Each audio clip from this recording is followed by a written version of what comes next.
afternoon. I'm Jackie Broach, and this is Georgetown County News for May 2021. And I'm Maya Morant. Welcome to Georgetown County's new way to bring you news that you can use. And that's not all. A new website for Georgetown County just went live. 3, 2, 1, yeah! A brand new Georgetown County website went live today. Located at gtcounty.org, the site has a fresh new look, but more importantly, it's designed to be more user-friendly, making it easier for residents to find the information they want when they need it, and even better, to have information delivered straight to their inbox or mobile phone as it's released.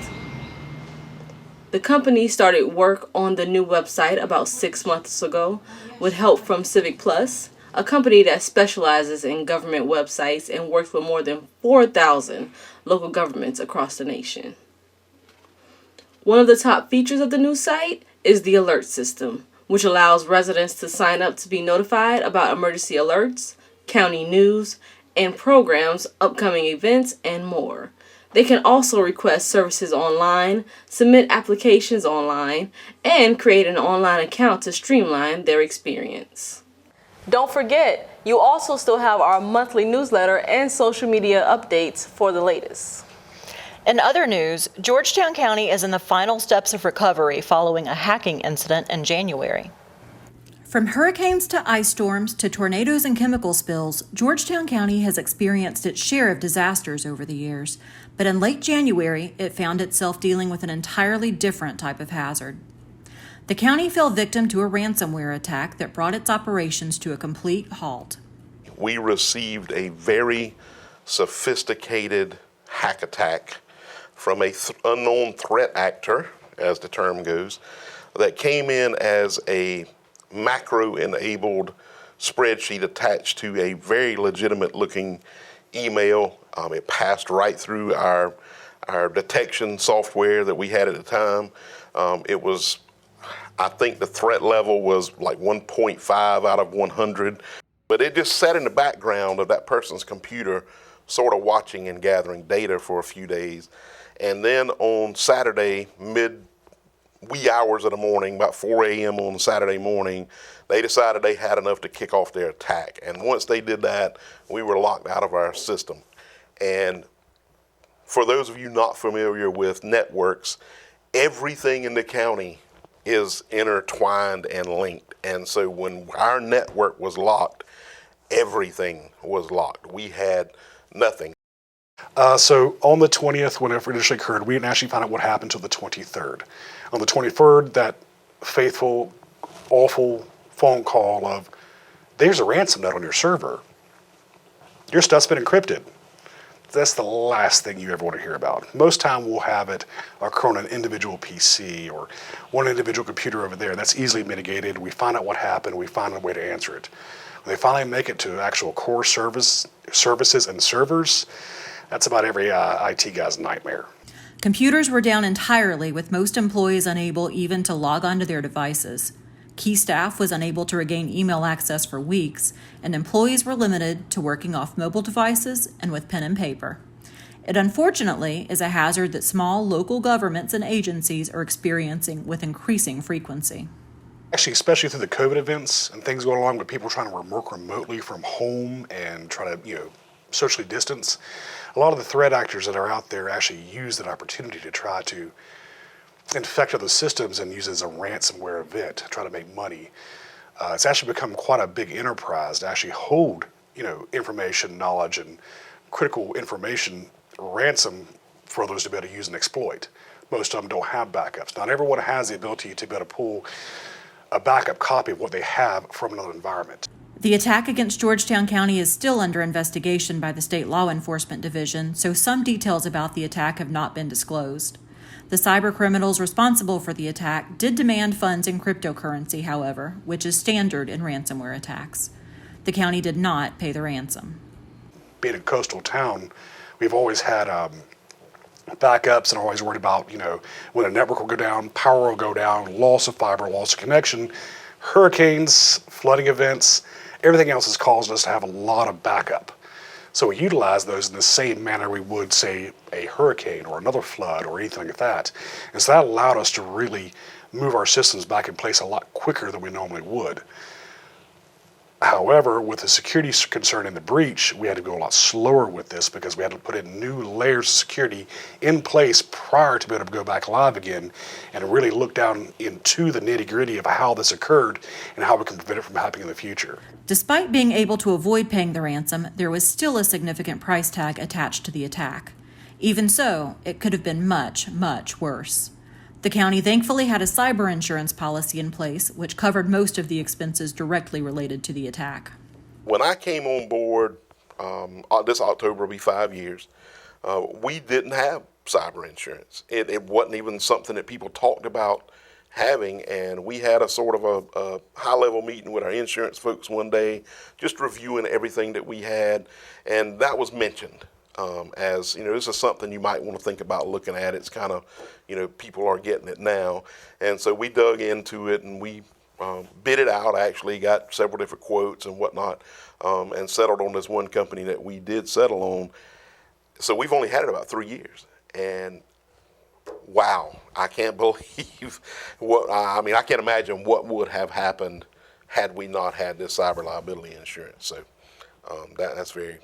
we're very fortunate.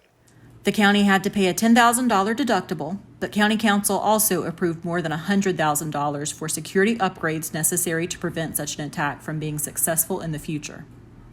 IT is all about integrating all their systems into one. Well, that's not always the best answer, because once you learn how to exploit one, you can exploit all the others in that row. So what we did was we segmented them out, and within layers on a cake or anything like that, we think that way it was harder to get down to the actual core of the network in the future.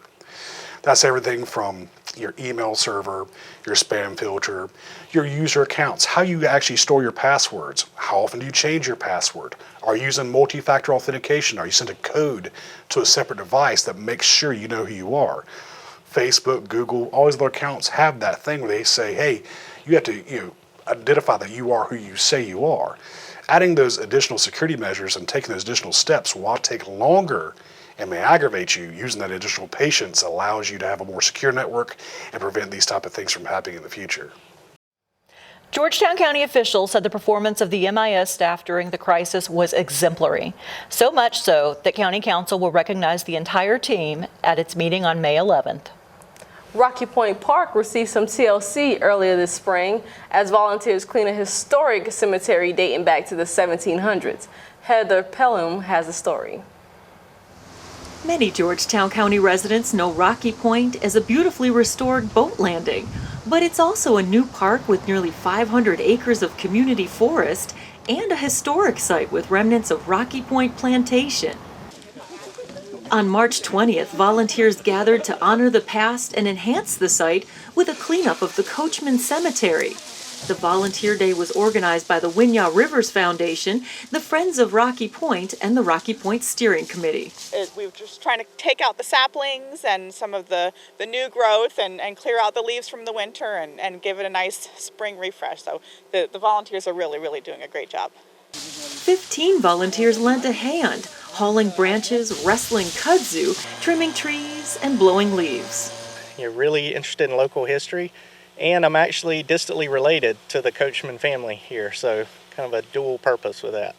We try to preserve the land and the heritage, and all that lines up with what we are out for, and we want to take hands to do what we can to progress and bring back our native culture. The refurbished boat landing and South Carolina's first community forest were opened in 2018. Some volunteers remembered using the old landing. I grew up playing on this river in the summers as a kid. My grandparents had a tobacco. They sometimes did some cotton and mostly pigs. Coming here in the summers, working those farms and getting summer work as a young person, and then coming for holidays and stuff. It's just always been a beautiful area. Others were a little too young to remember the old landing. I helped clean up. This was the second annual cleanup, and organizers say it was even bigger than the first. Heather Pelham, Georgetown County News. Want to take a walk in the sun with Forrest the squirrel? You'll probably find him at the brand new track that opened at Beck Recreation Center. A grand opening ceremony was held recently. Lauren Wallace reports. For the better part of a year, residents in the Georgetown area have been anxiously waiting to get out onto the county's new track and field complex at the Beck Recreation Center. They finally got their chance on April 15th when the Parks and Recreation Department officially opened the new track and field with a ribbon cutting ceremony attended by County Council, members of the public, and of course, the Parks and Recreation mascot, Forrest the squirrel. Research says that playing outside is great for our mental and physical health. It can be a stress reducer, and I'm sure many of you here can amen that. That means it's good not only for our body, but it's good for our mind.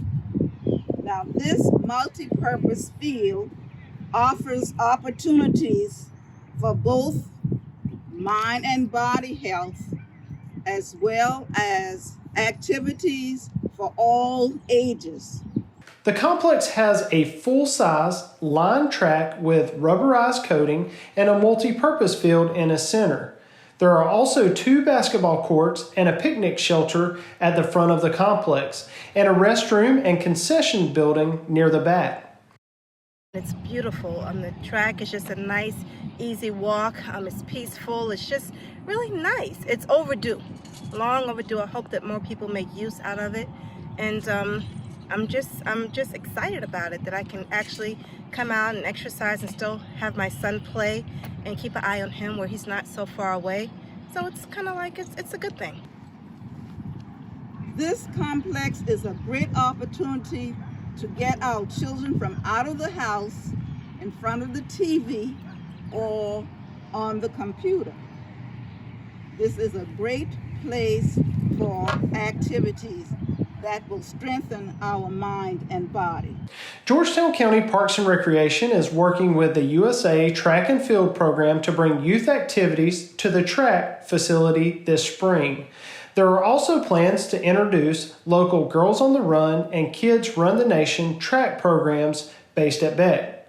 Adult and senior track programs, along with a Couch to 5K fitness and walking program, are also in the works. We are just ecstatic to have this facility open. We don't have in the Georgetown region a field like this, a multi-purpose field like this. We don't have anywhere in Georgetown County, Parks and Recreation or the county does not have a track like this.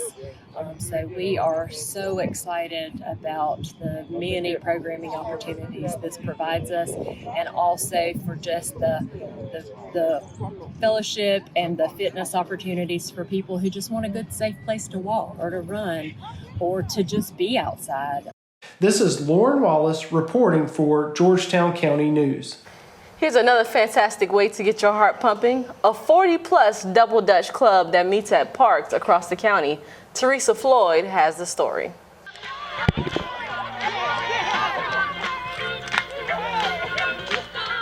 Playdates aren't just for kids anymore.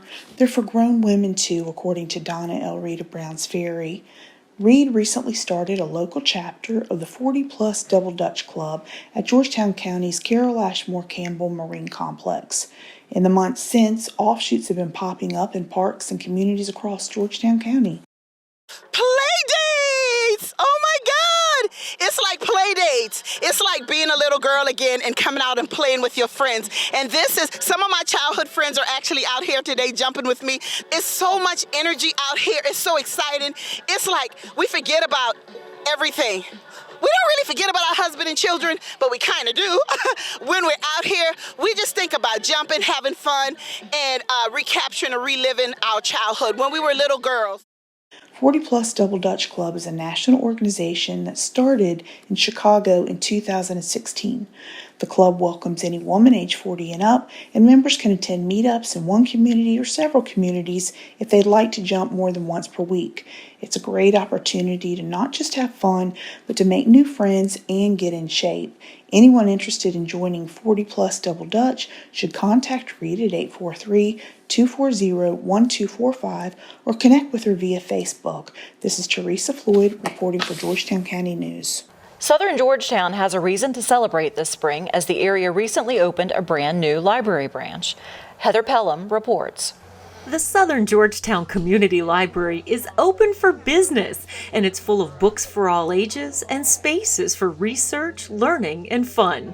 On March 24th, exactly 2 years after its groundbreaking, the facility welcomed community members inside. They are excited. Mostly they're excited because they don't have to go all the way into Georgetown to use the public library. They can come right down the street from their homes and come into the public library. The Southern Georgetown Library serves a large rural segment of the county. Residents here have been hoping and planning for a library for years. The Southern Georgetown Community Library was the brainchild and the desire, the aspiration of a group of wonderful citizens called the Southern Georgetown Leadership Group. They came from the neighborhoods of Sandpit, Santee, Saints Delights, and elsewhere in the southern part of our county. And they wanted a library, and this dovetailed very nicely into aspirations that we had as well. The library board, at least 15 years ago, had begun talking about and planning for a library. We had support from both of our council members from that area, Leona Miller and then Everett Carolina. Terrific support from both of them. We also had, of course, two county administrators, Sel Hemingway and then Angela Christian, who both have just backed this project completely. Without the support of the library board as well, and all of these citizens and elected representatives, it would have been difficult to have made this thing happen. It's wonderful to bring a facility, a meeting space, a community center, a book stop, as it were, and also a place where people can access broadband internet service. The new facility has specialized rooms for children's story times, tutoring and studying, and much more. I believe our patrons are going to love using the auditorium for a meeting space. We have a teen room that's ready for our patrons to come in and play some video games. The library is at 4187 Powell Road in the Santee community. Heather Pelham, Georgetown County News. On a slightly smaller scale, the Friends of the Georgetown Library have built 4 little libraries that are now dotting the community. Dan Turner has the story. They're called Little Free Libraries, and the name definitely fits. The Friends of the Georgetown Library is introducing the community to 4 of these beautiful boxes full of books. The Little Free Library project of the Friends of the Georgetown Library has been a wonderful project that has actually taken about a year to put together.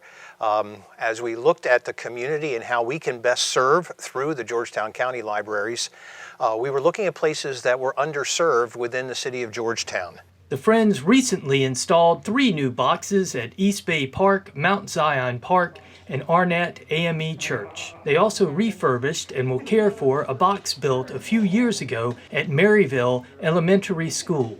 The new boxes are the creation of John and Alston Beck. I do woodworking, and you're always looking for a new project, and we have noticed the little libraries, and I always thought it would be fun to make one. And when we were at a book sale here, met up with the Friends of the Georgetown Library, expressed my interest, and they had a compatible interest, and so the opportunity materialized. I think it really got us through some tough months this winter. It gave us a focus, something to do daily, and we knew that the end product was going to be something that a lot of people could enjoy. Working with Bob and the team that you have in place was something we could do at home and still connect with others. So that was really important for us in those long winter months this year. 2 of the new boxes replicate famous local historic homes. One of the homes that is a replica is of the Rainey House here in downtown Georgetown. A very significant historic home within the Black community, and recognizing our first U.S. congressman from Georgetown, and actually first Black congressman in the U.S. House of Representatives. And then also the James Boley House.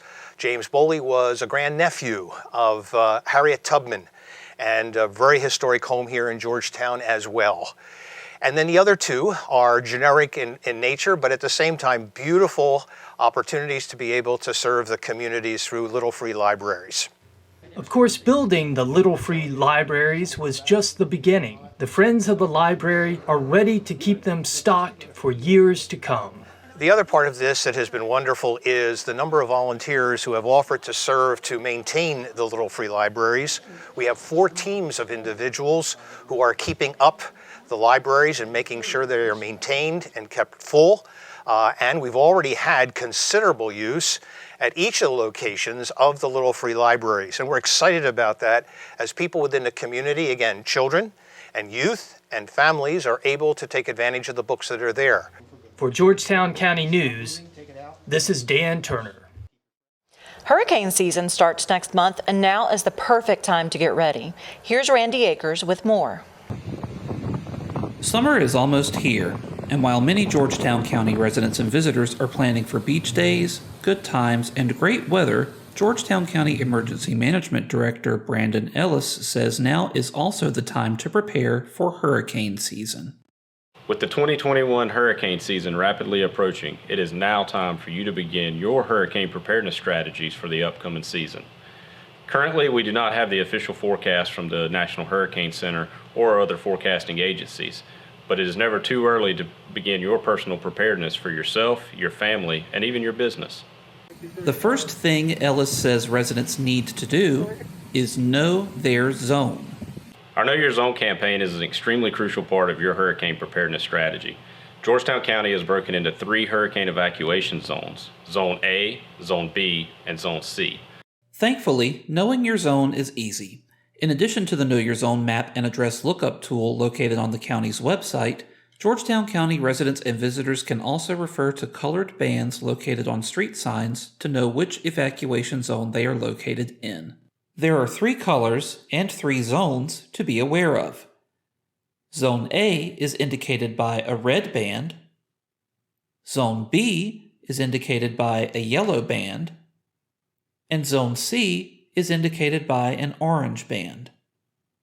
It's important to note that mobile home residents are also required to evacuate when an order is issued, even if they don't reside in one of these 3 zones. It is important that you know which evacuation zone you live in so that whenever Governor of South Carolina issues an evacuation order and identifies which zones need to evacuate, you evacuate appropriately. Ellis also says that pre-planning your evacuation route is critical to avoid problems during a storm.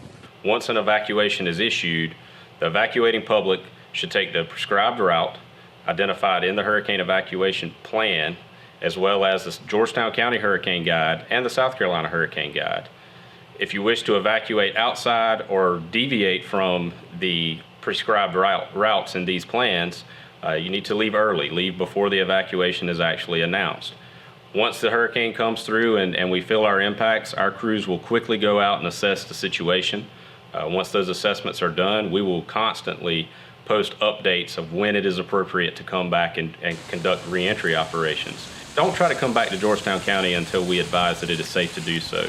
It's not that we are trying to inconvenience you and keep you from coming back to your home. We're simply trying to keep you safe, trying to keep our first responders safe, and protect the public. Another important preparation to make now is to assemble your hurricane kit. Your preparedness kit should include many valuable items that you would need to not only survive, but also remain comfortable for an extended period of time post-landfall during a hurricane event. These items could include non-perishable food, water, medications, money, loose change, dollar bills. Don't rely on ATM machines to be available. Important documentation, items for your children, as well as your pets. Above all, Ellis wants people to know that there's no such thing as being too prepared for hurricane season. It's never too early to prepare. Begin your preparedness initiatives today while it's sunny skies outside. Build your preparedness kit, know your zone, plan your evacuation route. Don't wait until it's too late. Prepare today. To find out more about what you should be doing to prepare for hurricane season, visit gtcounty.org. Reporting for Georgetown County News, I'm Randy Akers. Small businesses are the backbone of our community, but even they can use a little support. Minority-owned businesses are essential for thriving in the community. As one of the fastest growing categories nationwide, they are significant to helping bring the best industries and businesses to the county for economic growth. On March 8th, Georgetown County launched the Minority-Owned and Small Businesses Initiative Enterprise. We are going down the path now of figuring out how we can do more to support our local minority-owned businesses. We recognize that we have a ton of minority-owned businesses in Georgetown County. Those small businesses aren't recognized or given enough opportunity in county procurement and with just general business exposure. So we're trying to figure out and work through ways to do that. In Georgetown County, there are many minority-owned and small businesses that have gone unnoticed, which is unfortunate because businesses that have stood the test of time are a great source of inspiration for new minority-owned businesses. For example, Louis Morant and his brother have practiced law for over 37 years. And we try to assist people in making sure their rights are protected and to assist them in other endeavors pertaining to the legal profession.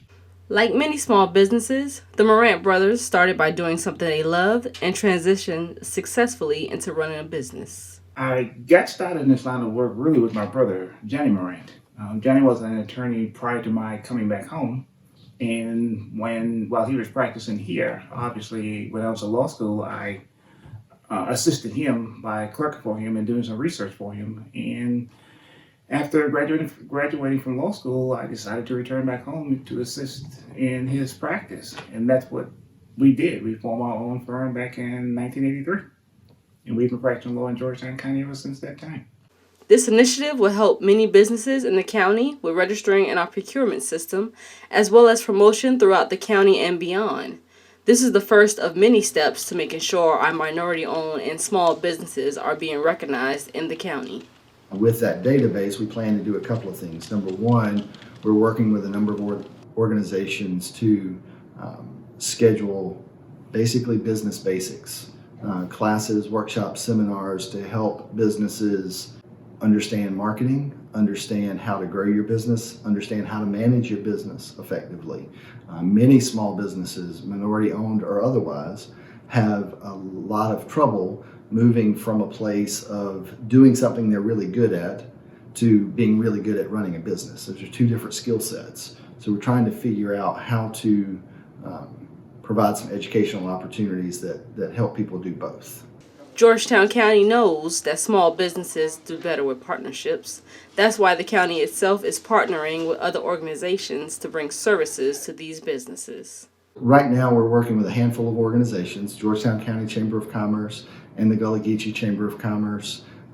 We are also looking to partner with SBDC, which is the South Carolina Business Development Center, and SCORE, which is a group of retired business executives that offer various workshops and different curriculum to help small business people be better business people. So all of those organizations working together, we feel like we can deliver the educational opportunities for our small businesses.